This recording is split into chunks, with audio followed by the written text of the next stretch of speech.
नमस्कार बंधू भगिनींनो. जगभरामध्ये युद्धाचे ढग आता दाटून आलेले आहेत आणि इराण इस्रायल मधला तणाव हा वाढत चाललेला आहे आणि त्या वाढत्या तणावाचा परिणाम आता थेट युद्धामध्ये दिसून आलेला आहे. प्रत्यक्ष युद्धात तो तणाव परिवर्तित झाला आहे.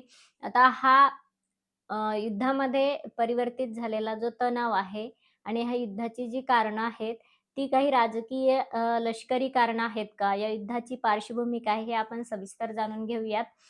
इस्रायल आणि इराण याचा जे वैर आहे, ते काही आजचं नाही. ते गेल्या अनेक वर्षापासून त्यांचं वैर चालूच आहे. अनेक वेळा त्यांनी गुप्त कारवाया एकमेकांवरती केलेल्या आहेत. अशा कारवाया करत असताना अनेक वेळा एकमेकांकडून हल्लेही करण्याचे प्रयत्न होत असतात. तर इराणचे आणि इस्रायलचे एकमेकावरती काही आरोप आहेत. त्या आरोपातून हे युद्ध सदृश्य परिस्थिती निर्माण झालेली आहे आणि प्रत्यक्ष युद्धामध्ये परिवर्तित झालेला हा त्यांचं वैर आहे. तर हे असं का झालं? तर इस्रायलचा आरोप आहे, की इराण जे आहे ते अण्वस्त्र कार्यक्रम राबवत आहे आणि इराणचा आरोप आहे, की इस्रायल मध्य पूर्वेमध्ये हस्तक्षेप करत आहे. असे एकमेकांनी एकमेकावरती आरोप लावलेले आहेत आणि या आरोपाचा परिणाम आता थेट ड्रोन हल्ले याच्यामध्ये झालेला आहे. त्यानंतर लष्करी तळांना लक्ष्य करण्यात आलेलं आहे. अशा प्रकारची युद्ध त्यांचं चालू आहे. परंतु या युद्धाचा अ, भारतासह जगभरात काही थेट परिणाम आहे का? तर हो, आता युद्ध आहे म्हटल्यानंतर याचा परिणाम तर होणारच. मग तो कुठल्याही देशाचं युद्ध कुठल्याही देशासोबत चालू, कारण की आंतरराष्ट्रीय बाजारपेठेवरती तो परिणाम होतच असतो. आंतरराष्ट्रीय बाजारपेठ ही जगभरामध्ये विस्तीर्ण असते. त्यामुळे तो परिणाम होणारच आहे. तर यामध्ये पेट्रोल, डिझेल अ, याची कमतरता भासून आपल्याला महागाईला सामोरे जावं लागणार आहे. पेट्रोल, डिझेलसह इतर वस्तूही आपल्याला महाग होताना दिसतील. त्यानंतर सर्वात महत्त्वाची गोष्ट म्हणजे जगभरामध्ये अस्थिरता पसरलेली आहे. कारण का? तर ज्यावेळेस युद्ध चालू असतं तेव्हा अस्थिरताच असते. कारण युद्धामध्ये हिंसा घडत असते आणि हिंसेचा परिणाम अस्थिरतेमध्ये होत असतो. जगभरामध्ये त्या युद्धाचे सावट पसरत असतं. त्या युद्धाचे परिणाम दिसून येत असतात. असं का होतं? तर जास्तीत जास्त युद्धामध्ये वित्तहानी होत असते, जीवितहानी होत असते, इंधनहानी होत असते, नैसर्गिक हानी होत असते. असे अनेक परिणाम युद्धामध्ये दिसून येत असतात, की जे निसर्गासाठी, पृथ्वीसाठी आणि मनुष्यजातीसाठी अ, अत्यंत दुःखदायी, वेदनादायी असतात. कारण का? तर युद्ध ही चांगली गोष्ट नाहीये आणि कधीही युद्ध होण्याची वेळ येऊ नये, या मार्गानेच महात्मे, साधुसंत नेहमी विचार करत असतात, की युद्धजन्य परिस्थिती कधीही निर्माण होऊ नये, यासाठी नेहमी प्रयत्न चालू असतात. परंतु अनेकांच्या छोट्या गोष्टी, मोठ्या गोष्टींच्या वैरामधून हे युद्ध शेवटी परिवर्तित होतात. का परिवर्तित होतात? तर छोट्या-मोठ्या यांच्या कारवाया चालू असतात एकमेकांवरती. कुणाची कुठे घुसखोरी, कुणाची कुठे घुसखोरी. याच्यातून हे युद्ध नेहमीच असे होत असतात. तर असे अनेक प्रकारचे देशांमध्ये युद्ध चालू असतात. त्यामुळे जगभरामध्ये अस्थिरता निर्माण होते आणि जेव्हा जगभरामध्ये अस्थिरता निर्माण होते, तेव्हा आंतरराष्ट्रीय पेठेवरती याचा थेट परिणाम होतो आणि जेव्हा आंतरराष्ट्रीय बाजारपेठेवरती परिणाम होतो, तेव्हा आपल्याला आर्थिक नुकसानीला सामोरे जावं लागतं. कारण आर्थिक नुकसान म्हणलं, की जगभरामध्ये अनेक देशांशी आंतरराष्ट्रीय बाजारपेठ जोडलेली असते आणि मग ते सगळीकडे त्याचा परिणाम आपल्याला पडताना दिसून येतो. तर का?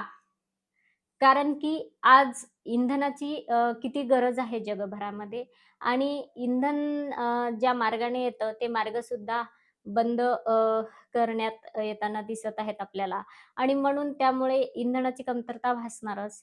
त्यानंतर इंधनावर चालणाऱ्या ज्या गाड्या आहेत आणि त्या गाड्यांमध्ये जे अनेक प्रकारच्या वस्तू ट्रान्सपोर्ट होत असतात. पुन्हा दुसरा एक परिणाम आपल्याला यामध्ये दिसून येतो. असे एकामागून एक अशी एक शृंखला असते बाजारपेठेची आणि बाजारपेठच पूर्ण विस्कळीत होत असते. त्याच्यामुळं अनेक प्रकारचे नुकसानांना आपल्याला सामोरं जावं लागतं. बघायला गेलं तर एक युद्ध वाटतं, बघायला गेलं तर 2 देशांमधलं युद्ध वाटतं. परंतु कित्येक देशावरती याचा परिणाम होतो ह्या शृंखलेमुळे. कारण ही जी शृंखला आहे, ती एकमेकांवरती आधारलेली असते. हा त्याच्यावर अवलंबून असतो, तो पुढचा त्याच्यावर अवलंबून असतो, तो त्याच्यावर अवलंबून असतो आणि जेव्हा युद्धजन्य परिस्थिती चालू असते, त्या परिस्थितीमध्ये ही शृंखला कुठेतरी तुटताना दिसून येते. त्यामुळे आर्थिक नुकसान होतं. दुसरी गोष्ट आहे, की ज्यावेळेस हे एकमेकांवरती हल्ले केले जातात, त्यामध्ये मनुष्य आणि जीवितहानी होते आणि जेव्हा जीवितहानी होते, त्यावेळेस तर सगळ्यात जास्त धक्का मानवजातीला पोहोचतो. कारण जीवितहानी होणं ही कुण्याही देशासाठी चांगली गोष्ट नाही. कुण्याही जीवाचा न घडो मत्सर अशी भारत देशातील साधू संतांची शिकवण आहे. परंतु आज जगभरामध्ये शांतता हवी आहे. परंतु जेव्हा युद्धजन्य परिस्थिती निर्माण होते आणि प्रत्यक्ष कुठेतरी युद्ध चालू असतात, तेव्हा ही शांतता भंग पावते. म्हणून अस्थिरता निर्माण होते. आणि म्हणून आज सुद्धा इराण-इस्रायल मध्ये जे युद्ध चालू आहे, तर अमेरिका सुद्धा अप्रत्यक्षरित्या त्या युद्धामध्ये सामील आहे. अमेरिका नेहमीच अप्रत्यक्षरित्याच सामील होते युद्धामध्ये. अमेरिका प्रत्यक्ष सहभागी नसतात, परंतु अप्रत्यक्षरित्या त्यांचा सहभाग आहे. त्याही पलीकडे जाऊन अ, अमेरिका त्याच्यामध्ये आता आहे सामील. अप्रत्यक्षरित्या का होईना त्याच्यामुळे परिणाम तर होणारच आहेत जगभरामध्ये. परंतु याच्याही पलीकडे जाऊन आता जागतिक स्तरावर जर शांतता समितीची बैठक होऊन मध्यस्थी नाही झाली, तर मात्र हे सगळ्यात जास्त परिणाम आपल्याला दिसून येतील.